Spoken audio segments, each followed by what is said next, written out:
YS Jagan వ్యాఖ్యలు ఏదో భారీ స్కెచ్కే ప్లాన్ చేస్తున్నట్టుగా ఉన్నాయి. అయితే మీడియాలో వస్తున్నటువంటి వార్తలు కూడా ఇవి విన్న తర్వాత నిజమేనా అని చెప్పి అనిపిస్తున్నాయి. అయితే ఒక భారీ స్కెచ్కి జగన్ ప్లాన్ చేశాడా అనే అనుమానాలు కూడా వస్తున్నాయి. అయితే దీనిపైన మనతో చర్చిస్తానికి సీనియర్ జర్నలిస్ట్ సత్యమూర్తి గారు ఉన్నారు.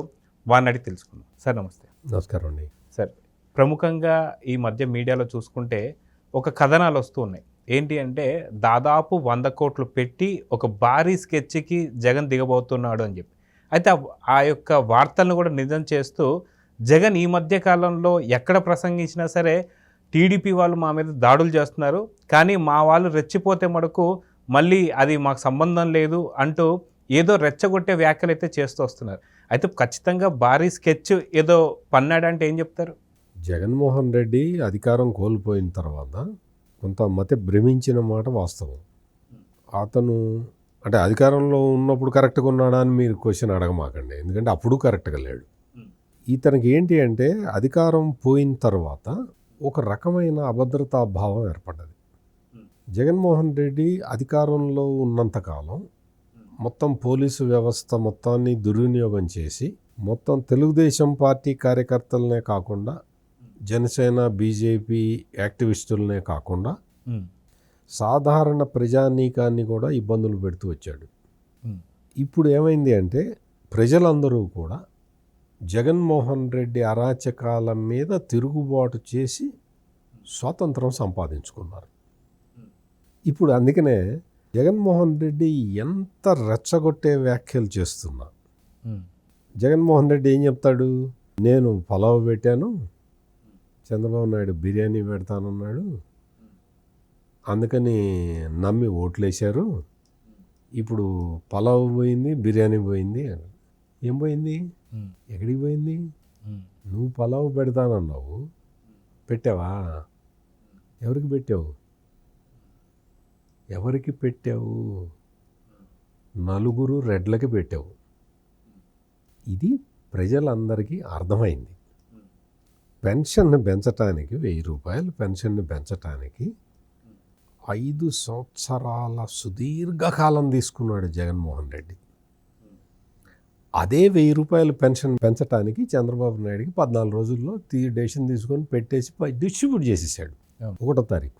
ఈ నెల 1వ తారీఖు కూడా 2వ నెల సబ్సిక్వెంట్గా 2nd మంత్ కూడా సక్సెస్ఫుల్గా 1వ తారీఖు సామాజిక భద్రతా పెన్షన్లన్నీ ఇచ్చేశాడు. అంటే అందరికీ డిస్ట్రిబ్యూట్ చేస్తున్నాడు. గవర్నమెంట్ వెల్త్ని సమానంగా అర్హులైన వాళ్ళందరికీ కూడా చంద్రబాబు నాయుడు డిస్ట్రిబ్యూట్ చేస్తున్నాడు. ఇంకా చాలా పథకాలు అనౌన్స్ చేస్తూ ఉన్నాడు. మొత్తం అంతా కూడా ఇవాళ తెలుగుదేశం ప్రభుత్వం, తెలుగుదేశం జనసేన బీజేపీ కంబైన్డ్ మేనిఫెస్టోలో చెప్పిన ఇంకొక అతి కీలకమైన విషయం మీద ముందడుగు వేసింది.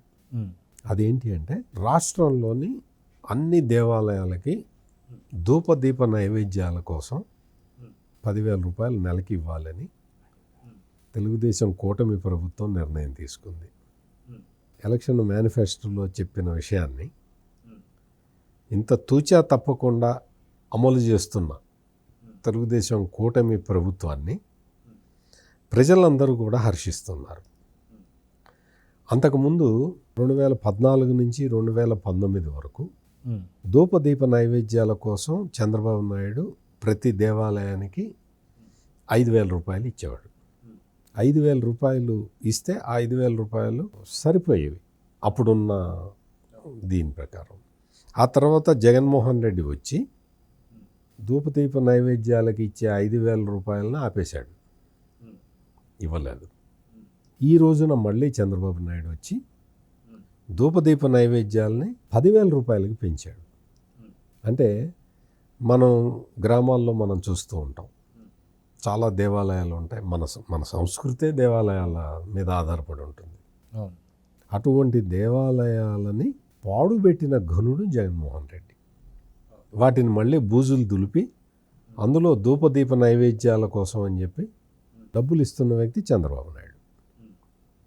అంటే ఇది ఇటువంటివి, అంటే ఈ ఎగ్జాంపుల్ నేను మీకు ఎందుకు చెప్పాను అంటే తెలుగుదేశం కూటమి ఇచ్చిన ఎన్నికల ప్రామిసులన్నిటినీ కూడా మొత్తం ఇంటోటో అమలు చేయటానికి మొత్తం అంతా రంగం సిద్ధమైపోయి ఉన్నది. ఒక్కొక్కటి అనౌన్స్ చేస్తూ ఉన్నారు. జగన్మోహన్ రెడ్డి మొత్తం 12 లక్షల కోట్ల రూపాయల అప్పులు చేసి ఖజానా మొత్తం ఊడ్చి అవతల పాడేస్తే ఈ పథకాలు ఇంప్లిమెంట్ చేయడానికి టైం పడుతున్నది తప్ప, మామూలు ఆర్థిక పరిస్థితులు ఉన్నట్టయితే ఈ పాటికి అన్ని పథకాలు అమలు జరిగి ఉండేవి.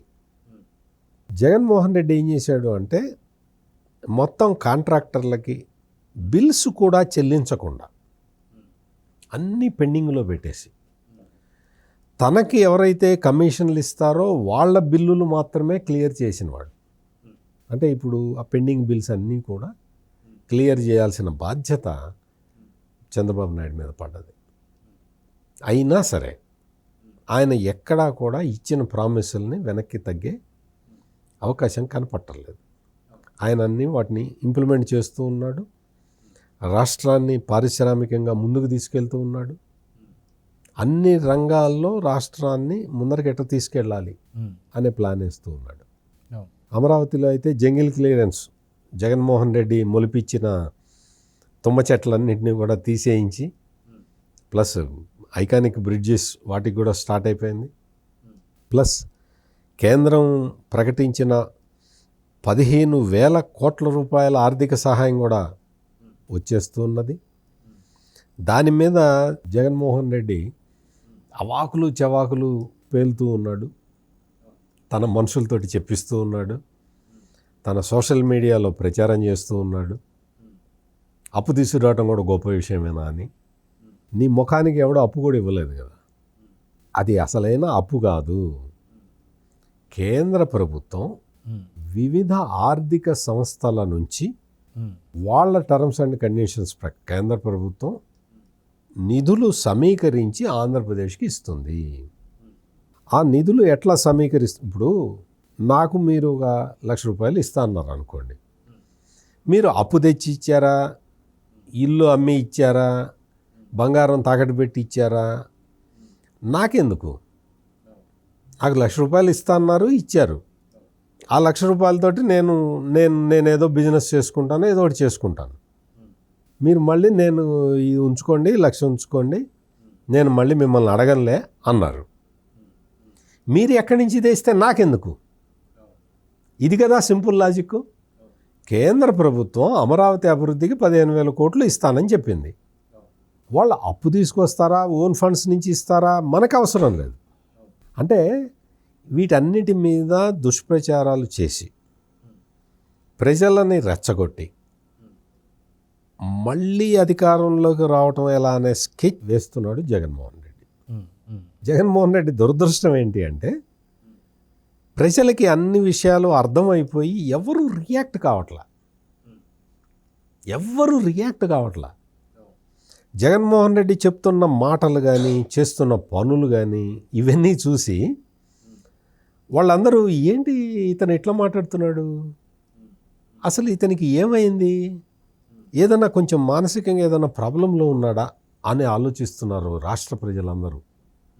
అంతే తప్ప జగన్మోహన్ రెడ్డి చేస్తున్న ప్రచారాన్ని నమ్మటానికి ఎవరూ సిద్ధంగా లేరు. ఇంకొకటి ఏంటి అంటే జగన్మోహన్ రెడ్డికి అసలు రాజకీయంగా జీరో నాలెడ్జ్. ఇప్పుడు ఆయన చేస్తున్న పని ఏమిటో తెలుసా? తనేదో రాజకీయ లబ్ధి పొందటానికి ఆంధ్రప్రదేశ్ పోలీసులని బ్లాక్మెయిల్ చేస్తున్నాడు. వాళ్ళని ఏంటి, శాంతి భద్రతలు లేవు అంటే అర్థం ఏంటి? పోలీసుల్ని బ్లాక్మెయిల్ చేయటం, పోలీసుల్ని బ్లాక్మెయిల్ చేసే పని. అంతకుముందు అతను అపోజిషన్ లీడర్గా ఉన్నప్పుడు కూడా ఆ కోడికత్తి దాడి జరిగినప్పుడు, వివేకానంద రెడ్డి మర్డర్ జరిగినప్పుడు మాకు ఈ రాష్ట్ర పోలీసుల మీద నమ్మకం లేదని చెప్పాడు. దాన్నే స్టోరీ రిపీట్ చేస్తున్నాడు. అంటే పాత స్క్రిప్ట్నే మళ్ళీ మళ్ళీ మళ్ళీ మళ్ళీ ప్రజల దగ్గరికి తీసుకొస్తూ ఉన్నాడు జగన్మోహన్ రెడ్డి.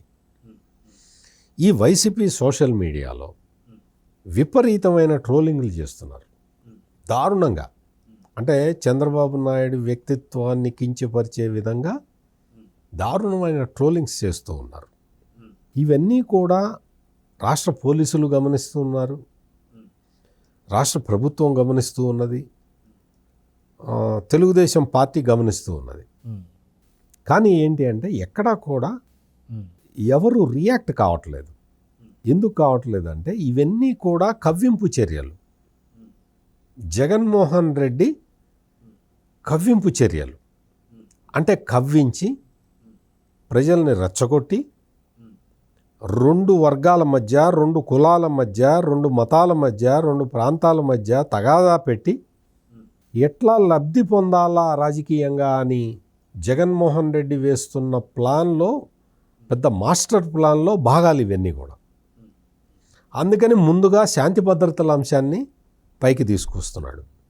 ఎక్కడా శాంతి భద్రతలు లేవు అని చెప్పి విపరీతమైన ప్రచారం చేస్తున్నాడు. అమరావతికి ఇచ్చిన 15,000 కోట్ల రూపాయలు మన రాష్ట్రం నెత్తిన అప్పు, చంద్రబాబు నాయుడు అప్పు చేస్తున్నాడని మొదలుపెట్టాడు. ఇట్లా రకరకాలుగా ప్రచారాలు మొదలుపెట్టి సమాజంలో అన్రెస్ట్ క్రియేట్ చేద్దామని శతవిధాల ప్రయత్నం చేస్తున్న వ్యక్తి జగన్మోహన్ రెడ్డి. ఇప్పుడు సమాజంలో అన్రెస్ట్ నువ్వు క్రియేట్ చేస్తే కాదు, దానంతటది అన్రెస్ట్ వస్తే వస్తుంది. నువ్వు క్రియేట్ చేద్దాం అనుకుంటే అది క్రియేట్ కాదు. ఈ చిన్న లాజిక్ను కూడా జగన్మోహన్ రెడ్డి మర్చిపోయాడు. పదవి కోల్పోయిన ఆ స్థితిలో, మానసిక స్థితిలో ఈ లాజిక్లు మర్చిపోతూ ఉన్నాడు. ఇంకొకటి ఏంటి అంటే ఇతను ఏదో అస్థిరత్వాన్ని రెచ్చగొడితే చూస్తూ ఊరుకోవటానికి పోలీసులేమీ సిద్ధంగా లేరు. జగన్మోహన్ రెడ్డి పాలనలో పోలీసు వ్యవస్థని ఉపయోగించుకొని, అంటే రాజ్యహింస, రాజ్యమే హింస చేసింది, రాజ్యాధికారంలో ఉన్న వాళ్ళే హింస చేశారు. అప్పుడు పోలీసులు కూడా ఏమీ చేయలేని నిస్సహాయ పరిస్థితుల్లో ఉన్నారు.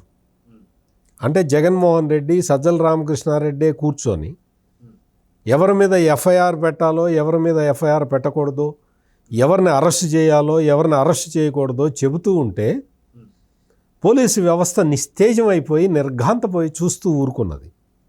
అందుకని సమాజంలో శాంతి భద్రతలు పోయినాయి, మర్డర్లు పెరిగిపోయినాయి. దళిత డ్రైవర్ సుబ్రహ్మణ్యాన్ని హత్య చేసి ఆ డెడ్ బాడీని డిక్కీలో వేసి తీసుకొచ్చి ఇచ్చిన ఒక ఎమ్మెల్సీకి ముఖ్యమంత్రి, అప్పటి ముఖ్యమంత్రి జగన్మోహన్ రెడ్డి భుజం మీద చేసి, శభాష్ బాగా చేశావు, నువ్వు ఎంతమందిని చంపితే నాకెందుకు, నువ్వు గంజాయి వ్యవహారాలు ఇవన్నీ జాగ్రత్త చూసుకో అని చెప్పాడు. అంటే ఎంత దౌర్భాగ్యం. వాడెవడో ఒకడు వచ్చి తెలుగుదేశం పార్టీ ఆఫీస్ మీద దాడి చేస్తే, శభాష్ బాగా దాడి చేసి బాగా చేసావు, బ్రహ్మాండంగా చేసావు, మళ్ళీ చేయి, నీకెందుకు నేనున్నా అని చెప్పిన దౌర్భాగ్యపు ముఖ్యమంత్రిని మనం చూసాం. అప్పుడు ఏంటి అంటే పోలీసులు నిశ్చేష్టులైపోయి చూస్తూ కూర్చుండిపోయారు.